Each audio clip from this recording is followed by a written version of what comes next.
Ladies and gentlemen, our next entertainer needs no introduction. Although she's written this one for me. So, girls, and I do mean old. She was the first bitch on her block to get fired. They just can't let go, can they? Oh well. Stars of stage, film and television for many, many, many, many years. Winner of Tonys, Oscars, and Enemas. Now on hiatus from her 80-week run of Donkeys Need Love 2, straight from Tijuana, the one and only Miss Letta Meatcake.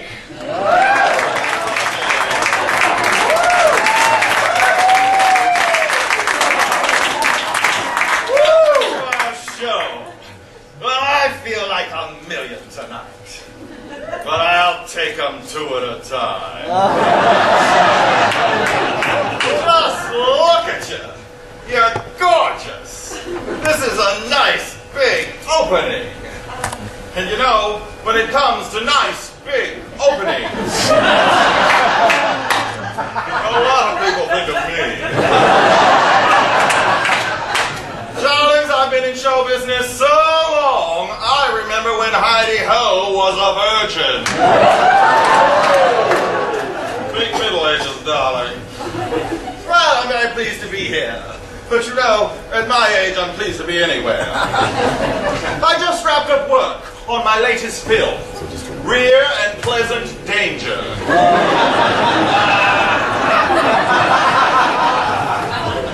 I got the part because the director just loved my work in Battlestar Prophylactica. It was quite a coup, considering all those flops I did, like On Golden Blonde and Lawrence and Her Labia.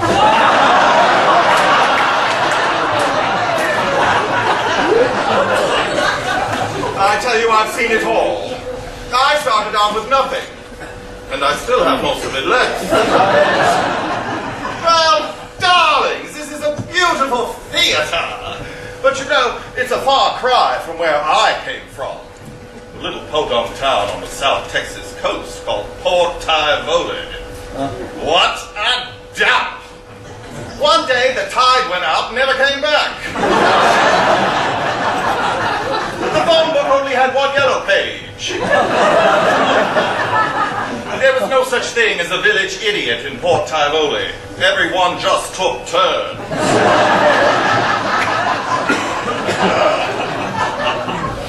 Well, I had great charisma as a child, but as I matured, it cleared up. My parents hated me. My bath toys were a toaster and a radio.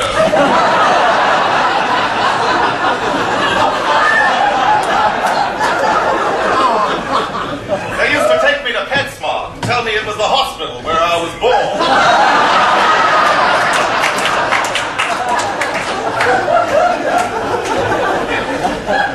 Having a family, I'm sure you all know, having a family is like having a bowling alley installed in your head. Needless to say, I'm all fucked up. Sure, I see a shrink. I also see two plumbers, a real estate attorney, and a cable guy. I have needs, you know. You know, my shrink told me the other day I was crazy. I said, well, I want a second opinion. He said, okay, you're ugly too. I've never been so humiliated in all my life. Except for the time I lost the key to my handcuffs and had to follow the FedEx guy around on his delivery route.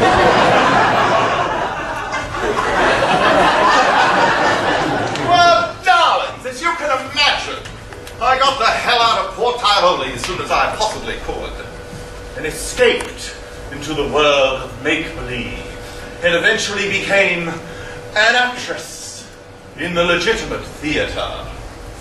I tried the illegitimate theater, but the bastards wouldn't cast me. I'd always wanted to be in the theater, you know. It was the only place I could become a skilled professional without having any professional skill.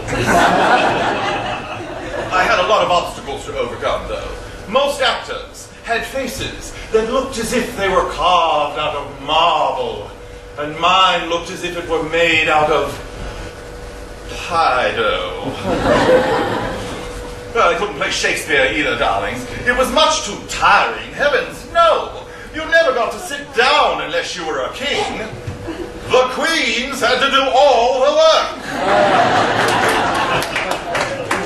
Well, anyway, darlings, I got started out with a tiny little part on my favorite soap opera, One Wife to Give. Then I got a little break in an get the hell off Broadway production of The Ass Menagerie. Audiences just loved my excellence. Then I got cast in a lovely production of Breakfast on Tiffany. I played Tiffany. It was a big, long breakfast. This had a lot of hype to it, and it led to the pinnacle of my career. A fabulous role for which I will always be remembered. Princess Lamy in The Count of Monte Cristo.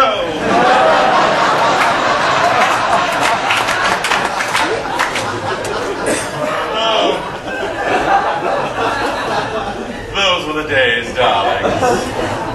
But you know, as these things usually go, I ended up doing bit parts on nighttime television dramas like Gunsmoke and Dawson's Crack. Position Impossible. Mind you, I owe very little of my success to the casting couch. Don't you believe a word of that dribble. There was also the casting carpet and the casting supply room as well. Occasionally the casting Best Western. If anything, I'm versatile. Good times, darling. You know, acting is all about honesty. If you can fake that, you've got it made. So, darling, what do you think of my dress? Kept me out of the war, you know.